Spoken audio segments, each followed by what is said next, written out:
Hello and welcome once again for part 3 of this 4-part Las Vegas miniseries where I cover my whole experience in the Sin City of Las Vegas, Nevada. Previously I covered the Big Apple Coaster and the Adventure Dome, so if you'd like to go in chronological order or watch my reviews of those places as well, please go check out parts 1 and 2.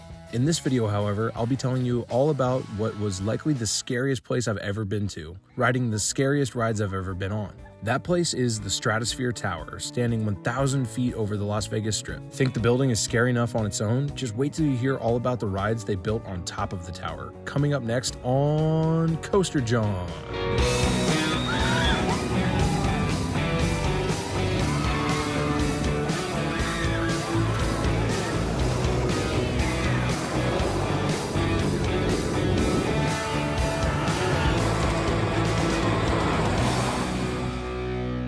After I knocked out the Adventure Dome, I made the poor decision of walking up to the Stratosphere. I know, right? Of course it's a long walk. The Stratosphere's all the way up there.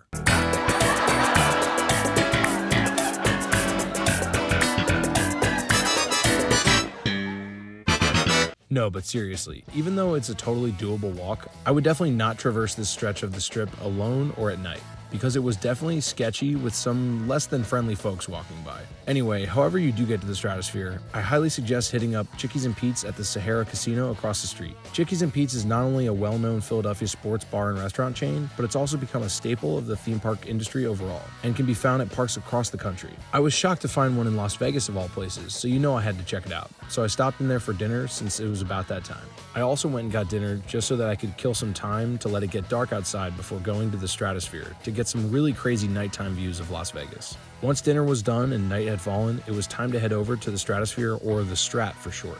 To get to the STRAT's observation deck, or SkyPod as they call it, it's towards the back of the casino to the right. Plan your visit to the Stratosphere carefully though, because the hours of the observation deck differ from the thrill rides. While the SkyPod is open till 2 a.m. some nights, the rides are only open till 10 p.m. So if you want to get night rides and see all the bright lights of Las Vegas, I would go around 8 or 9 o'clock like I did. Instead of waiting in line to buy tickets, I bought them online on my phone.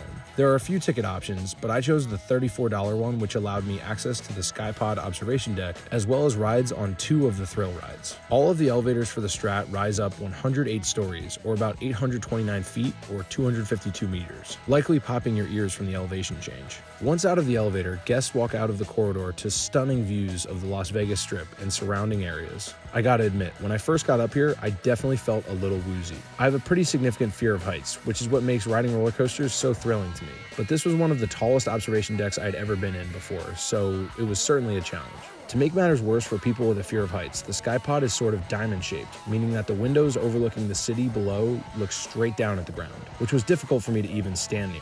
So after about 10 minutes of admiring the views and struggling to get comfortable, I figured it was time to go upstairs to the thrill rides just to get those out of the way. The rides on the Strat are up 1 story on the 109th floor. Specifically, X-Scream and Insanity are on this level. Insanity is a claw ride that hangs over the edge of the building and faces riders straight down at the ground. Luckily, this ride was closed, but even if it was open, I probably would have skipped out on it. The other ride on the 109th floor is X-Scream, which is an Interactive Rides Project X Sky roller coaster-like ride that also hangs riders over the edge of the building. Since opening on Halloween 2003, X-Scream has been debated over whether or not it should be considered a flat ride or a roller coaster. For me though, since this was not only the scariest ride I had ever ridden, and all the information I could find on it described it as a free-moving, gravity-powered car rolling along a track, I couldn't see a reason why I couldn't add this to my coaster count. With those semantics out of the way, I gotta say this is one of the scariest things I've ever done. Once I walked outside and stood near the ride, I had to wait another solid 5 to 10 minutes before I could actually get on. Luckily, during that time I was waiting, a group of 2 came up and took the front row, so I sat in the second row. I think if I had sat in the front row, I would have genuinely passed out. Something like this.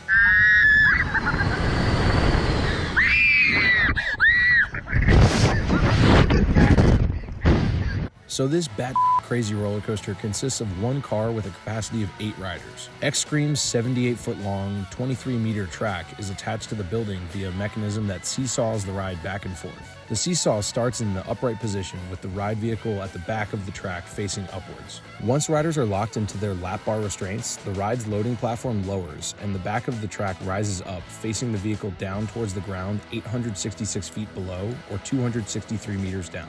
Just to give context, the tallest roller coaster in the world is King Ka at Six Flags Great Adventure, and that's only 456 feet or 138 meters tall. So X-Scream is almost twice as high up into the air. Just terrifying. Once the track is in place, the train begins rolling down the track at 30 miles per hour or 48 kilometers per hour and slides all the way down the track to the very edge, even hanging off just a little bit before hitting the magnetic brakes. X-Scream gives the sensation that the ride vehicle is going to slide clean off the track, plunging riders to their imminent death. But the only thing that stops this from happening are the ride's brakes. X-Scream does a total of 4 laps, so after this first free fall, the seesaw rises up once more, sliding the car back, and then repeats the falling motion 3 more times. By the 4th lap, I was able to finally look between the seats in front of me and glance at the ground down below. But I think for the first 3 rides, I either had my eyes closed or was looking away from the ground. Like I said, I was thankful I didn't have to sit in the front row because I genuinely think I would have passed out. All in all, as the ride's name would suggest, this was certainly the most extreme coaster I'd ever ridden. However, I do think that I've discovered my limit as far as thrill rides go, because I honestly didn't have fun riding this. For that reason, I can only personally give it a 6 out of 10. That's certainly not to say that it's a bad ride by any means. The forces and views were spectacular. It was all just a bit too much for me personally.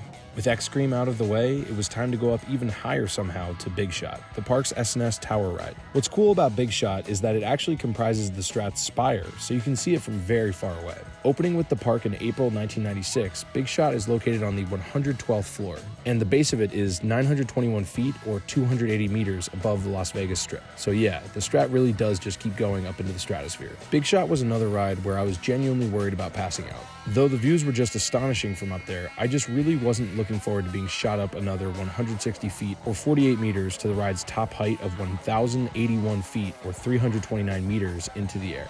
Yeah, like I mentioned before, this isn't the best activity for someone with a fear of heights, but perfect for someone like me trying to overcome that fear. Unfortunately, the seat that I was assigned faced away from the casinos of the Strip, which is the better view, but I still got a pretty cool view of the rest of Las Vegas at night. Once strapped in, Big Shot slowly ascends riders about 8 to 10 feet above the ride platform, lowers the ride vehicle slightly, and then shoots riders up into the air at 45 miles per hour or 72 kilometers per hour up to the max height of the building.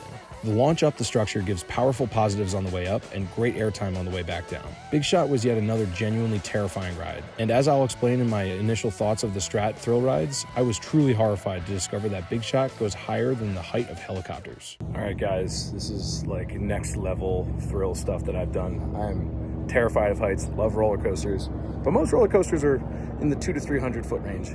It's about 800 to 900 feet, if not 1,000. Up here, up on this Strat, there's a strip there, and yeah, I did the X-Scream thing on the side that should be a credit. That's this thing right here that dangles you over the edge.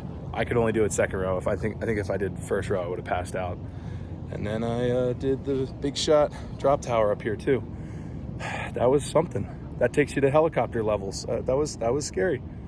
Yeah, this is next level. That X-Scream should count as a credit because that's scarier than any other roller coaster I've ever been on. Once I finished up with the thrill rides, I got some more views of the Las Vegas Strip from the open air 112th floor, which I actually found to be my favorite views in the building.